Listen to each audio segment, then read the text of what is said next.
네, 안녕하십니까? 어머님, 아버님, 안녕하세요. 영재원TV의 전진웅 원장입니다. 자, 오늘 이 시간은 서울교대 영재교육원에 관해서 설명을 드리고자 준비한 시간입니다. 서울교대 과학영재교육원 누구나 다 보내고 싶죠. 근데 초등학교 3학년, 초등학교 4학년, 초등학교 5학년 학생들이 가고 싶은 영재원 중에 한 곳인 서울교대 과학영재교육원, 과연 어떤 곳인가? 먼저 알아볼 필요성이 있습니다. 영재교육원에 원서를 내면서 이 영재원이 어떤 영재원인지 모르고 지원하는 경우가 정말 많거든요. 자, 근데 이 영재교육원 알면 득이고요. 모르면 실입니다. 그래서 이 과학영재교육원이라는 이 부분에 대한 운영 체계, 그리고 어떤 학생들이 가는지에 대한 부분을 먼저 알 필요가 있습니다. 자, 그러면 이제 영재교육원에 관계되어진 분야, 모집 분야부터 우리가 먼저 알아볼까요? 서울교대 영재교육원은 다른 영재교육원과 마찬가지로 수학, 과학, 정보, 융합 부분에 대한 네 영역에 대해서 학생들 모집을 하는데요. 아까 우리 말씀드렸던 초등학교 3학년, 초등학교 4학년, 초등학교 5학년 학생들은 수학과 과학과 정보 파트에 120명 선발을 원칙으로 합니다. 근데 지금 현재 다니고 있는 친구들은 승급되어진 친구들과 사사과정에 있는 친구들까지 포함해서 214명, 15개 학급으로 나뉘어져 공부를 하고 있습니다.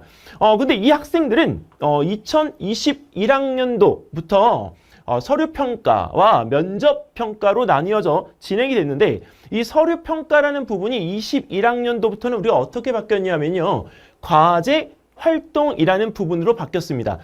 그 전에는 이제 시험을 갖다가 보거나 아니면 면접평가에 대한 부분들로 인해서 학생들 선발하는 것이 원칙이었다면 이 서류평가에 대한 부분들이 탐구활동을 통해서 그 활동에 대한 과제 제출에 대해서 평가를 받는 방식으로 바뀌었다라고 인지를 하시면 될 것 같습니다. 단 수학과 과학과 정보 파트의 이 과제 활동지에 대한 이 부분이 다르다는 것. 그리고 수학 같은 경우에는 21학년도와 22학년도에 이 과제에 대한 이 부분의 평가 방식의 일부가 바뀐 게 있기 때문에 그 내용에 대한 부분을 알고 계셔야 됩니다. 자, 근데 대부분의 영재교육원들이 뽑고자 하는 인재, 즉 모집 하고자 하는 인재에 대한 부분에서 이 인재상을 갖다 제시하고 있는데요. 다른 영재원하고는 좀 다르게 심미적, 감성적이라는 부분에 대한 단어가 들어가 있습니다. 보통 창의적이고 자기주도적 학습을 하고 있는 사람들을 우리가 보통 영재이다 이렇게 평가를 갖다 하고 있는데요. 이 영재에 대한 부분에서 신미성과 감성적인 부분을 갖다 강조하고 있는 건 이 영재원을 졸업하고 나중에 그 위에 있는 상위 학교를 갖다가 졸업한 뒤에 사회의 구성원으로서 활동을 갖다 할 때 그 사회의 사회적 공헌도를 높일 수 있는 인재로서 양성되어지기 위해 그 부분에 대한 모집 인원들에 대해서 신미성, 그 다음에 감성적이라는 이 부분에 대한 단어를 사용해 올바른 인성을 갖춘 인재를 선발하고자 하는 것입니다. 자, 근데 이 교대의 영재교육원은요, 지금 현재 120명의 모집 인원에 대해서 반 운영을 어떻게 하는가? 자, 수학과 과학과 정보에 대한 부분에서 총 6개의 반을 갖다 운영하고 있는데요. 작년 기준으로 각 반 20명씩 해서 지금 운영하고 있는 예입니다. 근데 지금 수학 같은 경우엔 힐베르트, 그 다음에 데카르트 두 반을 갖다 운영하고 있고요. 과학은 퀴리, 멘델, 파인만 세 반을 운영하고 있습니다. 근데 정보는 에이다 반명칭을 통해서 한 반을 운영하고 있습니다. 그리고 이제 초등학교 6학년과 중1의 경우에는 과학과 수리정보 영역으로 해서 각각 20명씩 선발에 운영을 하고 있습니다. 자, 근데 이 중에서 우리 사사과정에 대한 부분들을 갖다 운영할 때는 이 사사과정에 대한 인원들은 점차 축소되어져서 우리가 총 7명에 대한 부분들이 진행하고 있고요. 이 사사과정까지 올라간 친구들은 영재원에서 끝까지 살아남기, 즉 영재원의 최고 위치에서 교수님들에게 직접 사사받는 과정이어서 사실 이 영재교육원에서 가장 하고 싶은 과정이라고 할 수 있습니다. 하지만 누구나 다 할 수 있는 건 아니죠. 최종까지 그 선발되어진 인원들에 대해서만 사사교육 과정에 참여할 수가 있습니다.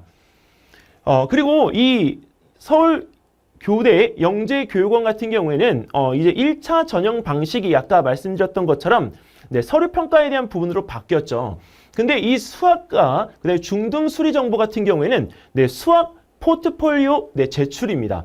21학년도에 우리가 수학 과제 활동이라는 부분으로 해서 자기의 생각, 풀고 있는 문제에 대한 부분들을 내가 어떻게 푸는지 보여주기 식의 과제 활동들이 이제 진행이 됐었다면 22학년도 모집에서는요, 수학 포트폴리오를 제출했습니다. 자, 근데 이 수학 포트폴리오라는 단어가 나왔을 때, 주변에서 정말 난리가 났었어요. 왜 그러냐면, 수학 포트폴리오라고 하는 것, 말은 수학 포트폴리오지만, 이게 뭐야?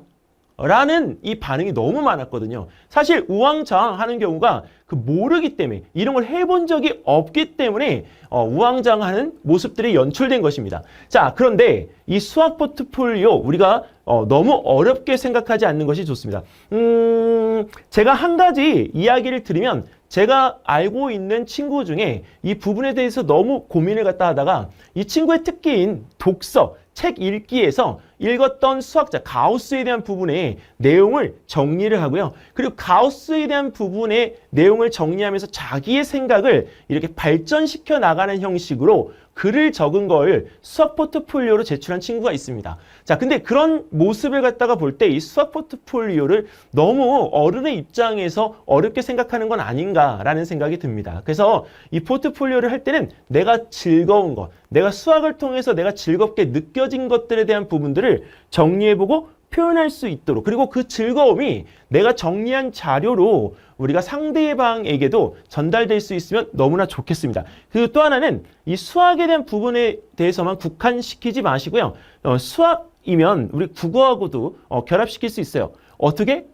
국어에는 시가 있잖아요. 그래서 운율이라고 하는 것이 있기 때문에 그 운율에 대한 부분의 규칙성을 갖다가 수학적 의미로 판단을 갖다 하거나, 그리고 과학에는 수학이 넘쳐나잖아요. 그래서 수학과 과학을 갖다가 이렇게 같이 융합시킨 주제를 갖다가 이용해서 우리가 포트폴리오를 우리가 이렇게 구성해보는 것이 또 하나의 장점으로 될 수가 있습니다. 자, 수학 포트폴리오 3가지라고 하지만 우리가 여기서 숙제하듯이 아니면 내가 일기 쓰듯이 이렇게 표현해보면 금방 쉽게 할 수 있습니다. 자, 그 다음에 초등과학과 초등정보, 그 다음에 중등과학 심화 과정에서는 탐구 포트폴리오를 갖다가 이 제출을 갖다가 하도록 되어 있었는데 이 부분은 먼저 주어진 것이 아니라 이제 본인이 그 해당 주의 특정 요일에 과제를 부여받으면 그 부여받은 과제를 특정 시간까지 업로드해야 합니다. 근데 그 중간 시간 동안에 그 주어진 과제를 갖다가 수행을 하는 부분에 대한 절차가 필요한 것이기 때문에 이 탐구 포트폴리오는 사실 수학 부분보다는 좀 어려웠어요. 근데 이 초등과학 같은 경우에는 사실 초등학교 3학년들이 너무 좀 하기에 좀 편했다? 왜 그러냐면 수학은 초등학교 3학년들의 선발 인원이 너무 적습니다. 근데 초등학교 3학년들을 선발하는 초등과학은 인원수가 수학보다는 4배수가 많았어요. 그래서 사실 20명 이상의 학생들이 선발되어지는 부분이기 때문에 초등학교 3학년들이 처음에 너무 무리수를 띄우지 않고 초등과학으로 시작을 해서 준비해서 시작을 해보는 것도 나쁘지 않은 것 같습니다. 그래서 과제 3가지와 독서 1가지를 통해서 본인의 평가를 받아서 1차 통과한 학생들은 2차에서 면접까지 진행이 됐습니다.